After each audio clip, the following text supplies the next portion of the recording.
What's up, my friends? Jody coming to you with the Thumos Weekly Wrap-Up. We had a great topic this week. That topic was fitness, health, performance, strength, etc. And I got to tell you, ultimately, with both calls went, Tuesday and Thursday, they focused on sleep because we understand the importance of sleep, not just total sleep, but deep sleep, and how that basically aligns with proper rest and recovery, allowing us to do more and do it better. So we actually recorded that call. It's like an hour and a half of just fantastic content for our Thumos members.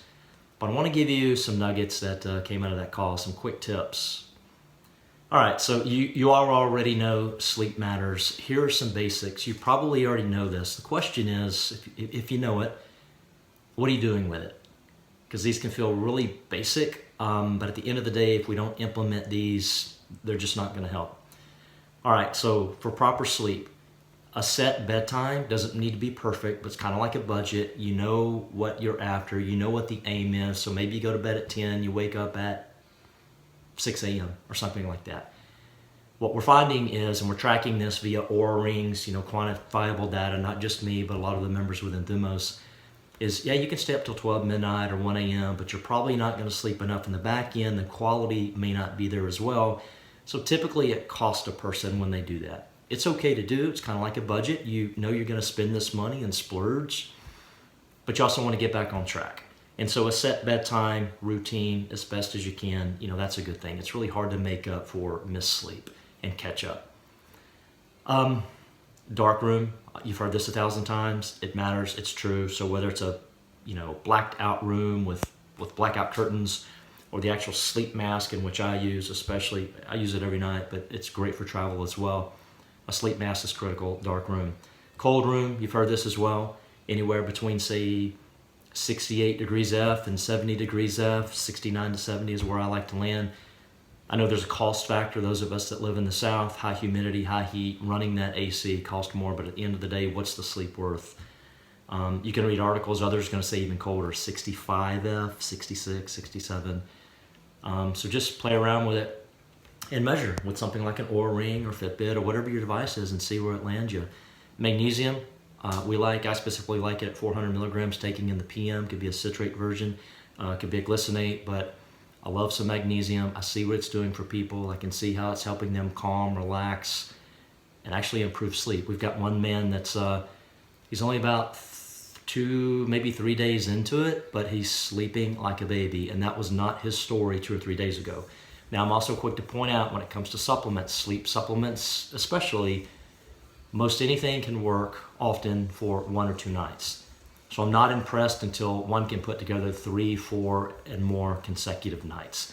Then I will say that sleep supplement works well. Magnesium's part of that. There's others, 5-HTPA, chamomile tea. I wouldn't drink too much, because, of course, we want a light bladder when we go to sleep.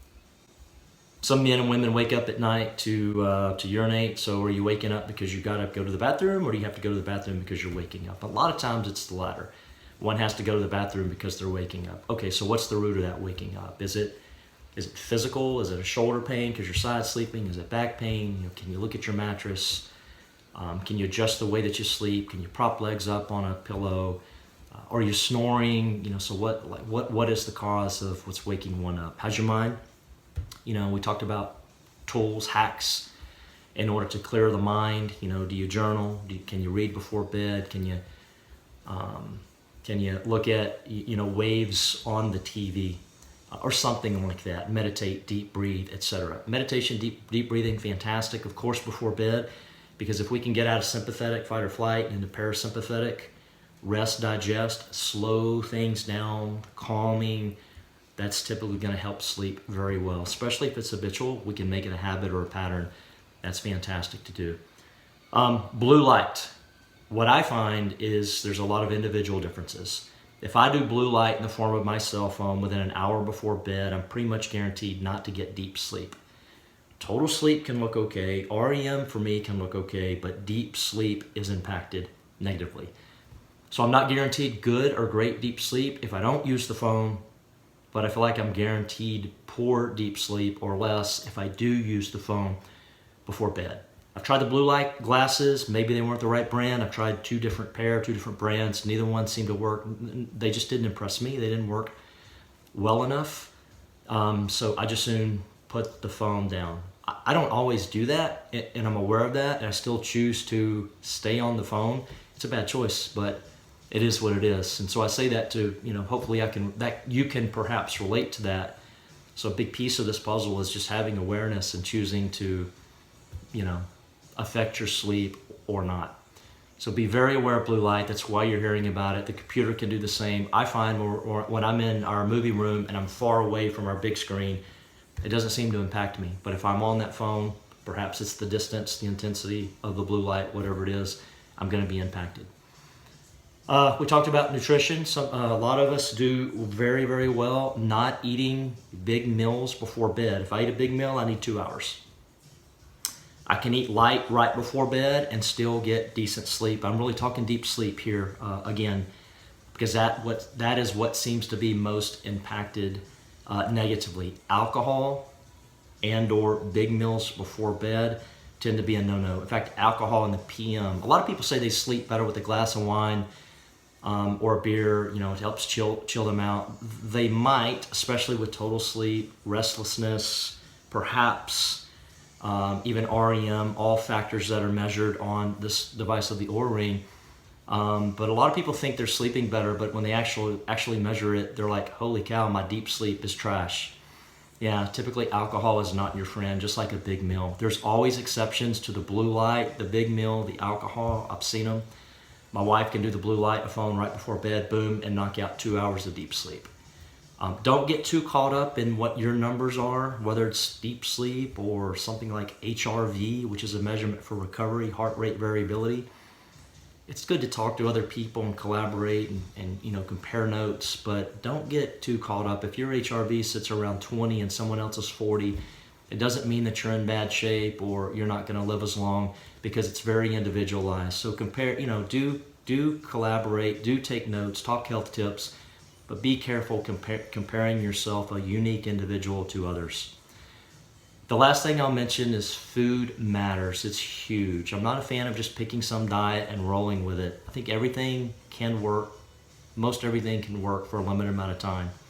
But I really want you to be eating foods that like you, foods that don't cause allergies or sensitivities or inflammation or irritation or some sort of reaction.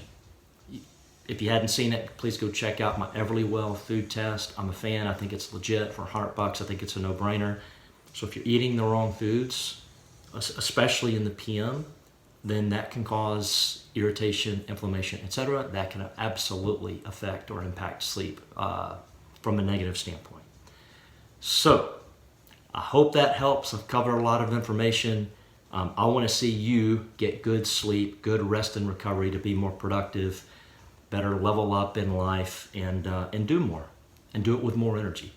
So let me know if you've got any thoughts, questions, insights. There's a ton I have not covered. We could get into caffeine and the half-life and the biological clearance rate. We'll save all that stuff for another video. But let me know if you've got any thoughts or comments. Have a great day.